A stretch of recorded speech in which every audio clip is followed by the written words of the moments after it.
আগে আমি গাছে থাকতাম, এখন আমি দোতলায় থাকি। আমার স্ট্যাটাস আর তোর স্ট্যাটাস কি এক? আমার লগে কথা কইতে চাইলে আগে আমার চাকরির লগে অ্যাপয়েন্টমেন্ট নে। গ্রামে ছিল এক গরিব বানর। ভাঙা ঘর, অল্প খাবার, তবু সে স্বপ্ন দেখত ভালো জীবনের। একদিন জঙ্গলের ধারে সে কুড়িয়ে পেল এক সোনার কলস। চুপি চুপি সেটা বিক্রি করে অল্প দিনেই হয়ে গেল ধনী।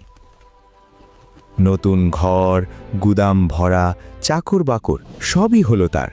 কিন্তু সম্পদের সঙ্গে সঙ্গে বদলে গেল তার মন।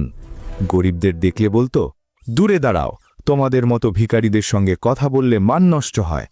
আরও বলতো, আমি কপাল দিয়ে বড় লোক, তোমরা জন্মগত গরিব। একদিন শিয়াল গিয়ে বলল, তোমার ধন তো অনেক, কিন্তু গুদামের মেঝে খুব দুর্বল, সাবধান না হলে একদিন ভেঙে পড়বে। বানর হেসে উড়িয়ে দিল, আমার ধন সম্পদ পাহাড়ের মতো মজবুত। সে প্রতিদিন সোনা জমাতে লাগল। গুদামের ভেতর বস্তার পর বস্তা সোনা সাজিয়ে উঁচু স্তূপ বানালো।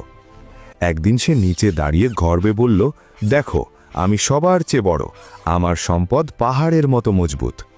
ঠিক তখনই ভারসাম্য হারিয়ে সোনার বস্তাগুলো একসাথে ধসে পড়ল। সোনার ভারেই বানর ওখানে মারা গেল। সকালে গ্রামবাসী দেখল বানর সোনার পাহাড়ের ভিতর মরে পড়ে আছে। সম্পদ তাকে বড় করেনি, অহংকারই তাকে মেরে ফেলেছে।